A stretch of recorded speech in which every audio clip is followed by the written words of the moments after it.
by the power of Kris Kringle.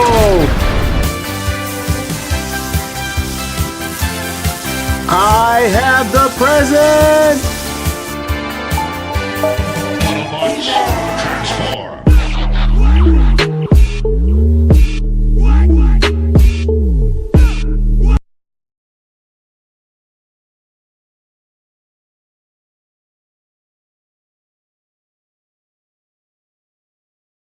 What's up, everybody? The 80s Transformer fan here. This is George Reviews, and you are watching a review of Holiday He-Man from Super 7. Super 7 has delivered in time for the holidays, just like Santa. And I ordered 2 of these guys, Holiday He-Man, from them. You were limited 2 per customer, and then they said some people were cheating buying more. Then they had like this shutdown and redid it again, which had me concerned. I'm like, I might not get mine. But Super 7 with yet another surprise and like novelty figure of the year. A lot of people are complaining about this because they said he should have had full Santa suit. But this is how he's packaged, Holiday He-Man. Again, I was able to get 2 of them, and I'm going to review one of them. And he's in an individual mailer, which is pretty sweet. So you can like get this thing graded, or still, if you bought more than one in an attempt to scalp it, still sell it as mint sealed in packaging. And here is the packaging yet again. Gonna slide, get this guy open. I love to unbox. If you've never seen my review, you're just watching one of my reviews just for this. If I have an opportunity to unbox, I like to share the experience like we're doing it together. And I found out something interesting about this figure. I thought the actual box inside was done in this wrapping paper, but it's actually wrapped in the old school wrapping paper, or reproduction of old school wrapping paper. And there's nothing more inside this container. It's a very thick mailer box and shipping box. And inside here is the holiday box. It's in bubble wrap. It's very safe. It's very secure. Kudos to Super 7 for wrapping it so well. And I can reuse the bubble wrap. And here he is inside. I know a lot of people are taking their time getting this thing open, trying to preserve the paper, and I will too. I thought when I first saw it, and they said wrapping paper, but I just assumed the box was actually painted up, which I think may have been a little bit nicer, made a little bit more special if it was, but it's actual wrapping paper, and I'm going to try to get it out without destroying it. It's wrapped very tight, professional wrapping. So I don't know if I can preserve the packaging or the wrapping paper. And yeah, I ripped it, but it's pretty cool. It's actual wrapping paper. I might be able to wrap something, rewrap something for my kids with this. But again, I think it would have been nice if they had just did the box and it would have made it really special, made the box a chase box and everything like that. And here it is, Master of the Universe, Holiday He-Man, Super 7, adult collector, nothing special on the box. Gonna get inside the box, and it is Castle Grayskull covered in snow and Christmas decoration. I started to get my classics Castle Grayskull and put like the little snow on it for this video, like the little stuffing, a little pillowcase stuffing. Here's the back of the box. Nothing special back there, but again, there's a castle with snow all on it. There's snow on the top of the teeth, the crown of the castle. And when you slide up the slip cover, it is Filmation style He-Man wearing a Christmas hat.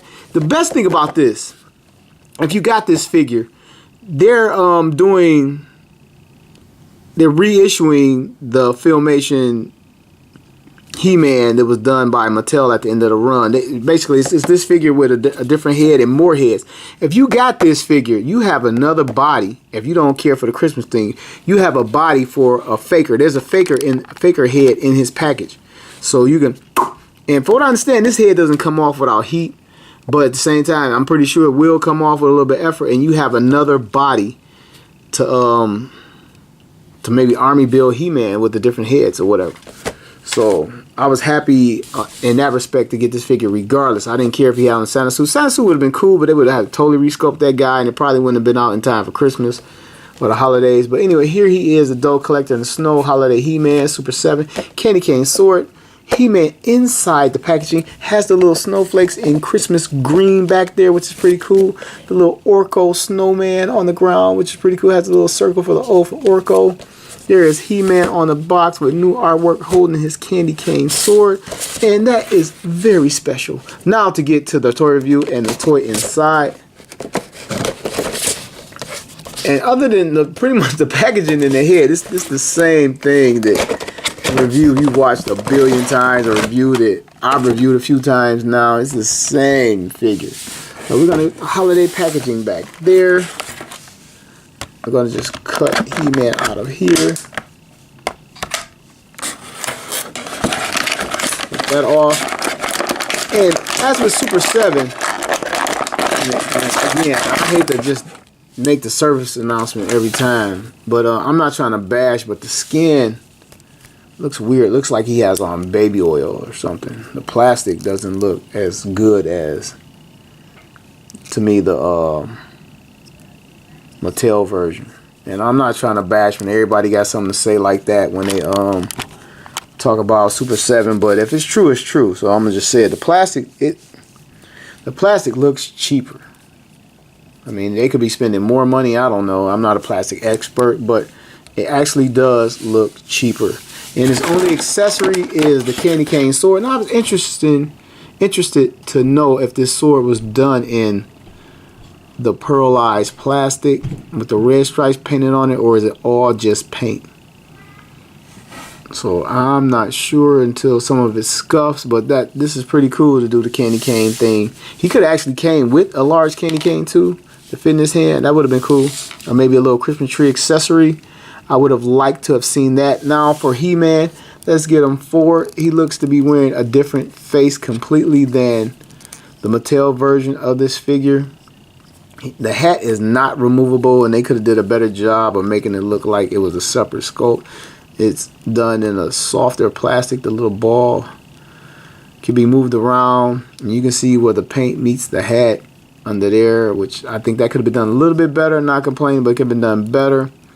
Here is his face sculpt, and while I'm touching it here, I'm going to try to move it. You can get it to stay down just a little bit, which is unusual for their figures. What else here?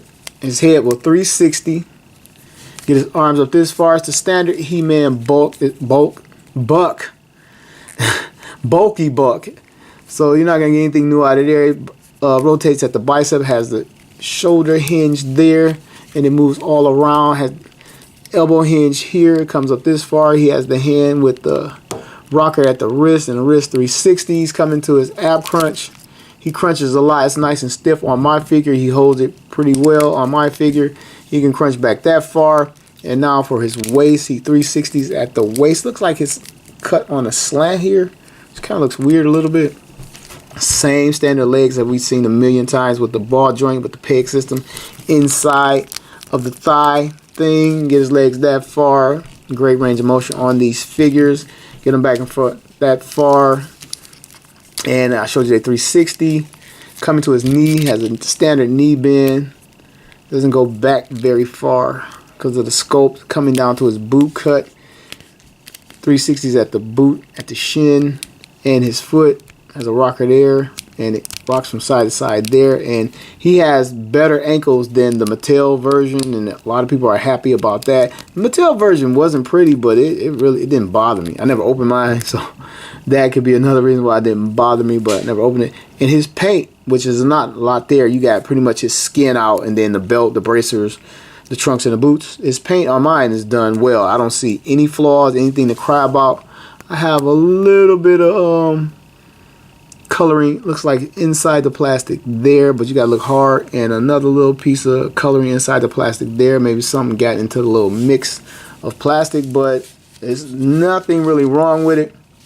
And I thought this was an excellent figure based on the idea where they try to throw something at the fans for the holidays, something people weren't expecting. A lot of people were getting on Super 7 about not delivering product on time and the quality, and they go and surprise us with this figure. So I jumped all over it, like I said, to get the extra buck and the possibilities of what I can do with it. And then his sword sheath doesn't rotate on mine. And it's basically stuck, sticking out the opposite side of where he would reach for the sword. I wonder if anybody else is like that. Man, I have to see like a product shot to see if I just got stuck with the wrong one or something. And as far as I could tell, it's non-removable. And I don't know if it's, I don't think it's upside down. So it's just candy cane stuck out the other opposite side, which kind of sucks. It'd have been cool if you can rotate it around. You can see that it's the same color as his body, just painted over gray, which is kind of a bummer. So if he keeps falling, you can expect to scrape that off and reveal the his skin tone paint under there. Which why didn't they just make it a gray harness? They just couldn't be bothered to pour another color plastic at that factory. They're like, we just got this one, his skin tone, and we're just gonna run with it.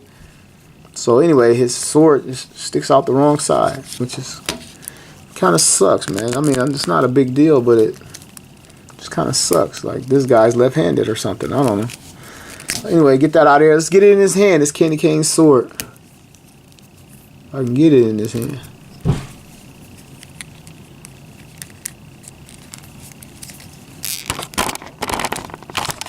So now he can hold aloft his candy cane and say, by the power of Kris Kringle. Real quick, I want to bring out the other novelty figure I got from Super 7 just recently.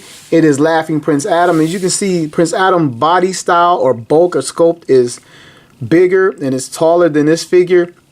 I think it's because of the waist, because He-Man's belt and waist is cut down on an angle and not having him straight up like this. And Prince Adam's waist is straight across, if you can see it, and it doesn't, his torso's not kind of down on an angle. I think that's it, I'm not sure, or maybe it's just clearly larger, but it's he's definitely a lot bigger. The buck they use, I keep saying bulk, the buck they use is definitely bigger on Prince Adam. So he's losing some height when he transforms, so you really can't tell who's who. If they're the same person, you really can't tell if they're the same person or not. So anyway, that guy out of here, and back to He-Man. This wasn't a must-have figure, but it's a pretty cool figure if you knew it was coming out. I don't know if I would pay like a lot of money in the second-hand market for it, but the best thing about it, if you have it, or even if you still plan on getting it, you can use the buck. I popped off the head, applied a little heat to it, and when we get the official Ultimate Filmation He-Man, you can take the extra head if you're not feeling the Santa Claus type head and put on it and have Faker or the robotic He-Man. But it's good for the buck alone. There's a lot of customizer with a lot of custom heads out there. So yeah, I definitely would pick this guy up as long as he doesn't set you back. This has been George, the 80s Transformer fan, telling you every toy has a story.